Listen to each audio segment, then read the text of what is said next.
Sa pagdating ni Pangulong Marcos sa Cambodia para sa kanyang state visit, kakamustahin niya ang Filipino community roon. At mula sa Phnom Penh, Cambodia, nakatutok live si Jonathan Andal. Jonathan? Pia, Susday o greetings mula rito sa Phnom Penh, Cambodia. Alas 5 ngayon ng hapon dito, atrasado ng 1 oras kumpara dyan sa Pilipinas. Nandito ko ngayon sa loob ng isang hotel at ang nasa likod ko ay yung mga overseas Filipino workers dito na kukumustahin mamaya ni Pangulong Bongbong Marcos bilang bahagi ng kanyang 3 araw na state visit dito sa Cambodia.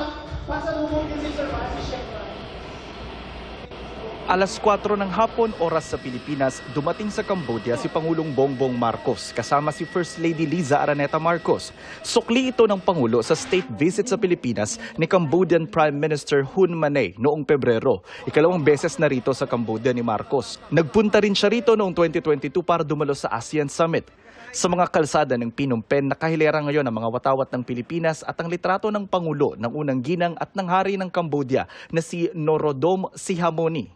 Bukas, makikipagpulong ang Pangulo kay Cambodian Prime Minister Hun Manet. 3 kasunduan ang pakay niyang makuha rito sa higher education o kolehiyo, air services at laban sa transnational crimes gaya ng mga Pilipino na nabibiktima ng human trafficking at ginagawang scammer dito sa Cambodia. Makikipagpulong din siya sa mga business leader dito para pag-usapan ang pamumuhunan ng mga negosyante sa Pilipinas at Cambodia. Sabi ng Department of Foreign Affairs o DFA, umaasa silang sa pagtatapos ng state visit, darami ang mga turistang Cambodian sa Pilipinas at mapalalakas ang pag-e-export dito ng mga produktong Pinoy. Sabi ng ating ambassador sa Cambodia na si Flerida Ann Camille Mayo, nasa 10,000 na ang mga Pilipino rito as of 2024. Karamihan mga guro, mga supervisor sa mga pabrika at mga misyonero.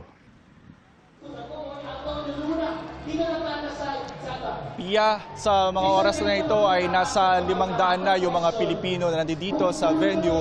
Darating po si Pangulong Bongbong Marcos dito 7:30 ng gabi, oras dyan sa Pilipinas. Yan muna ang latest mula rito sa Phnom Penh, Cambodia. Balik sa iyo, Pia. Maraming salamat, Jonathan Andal.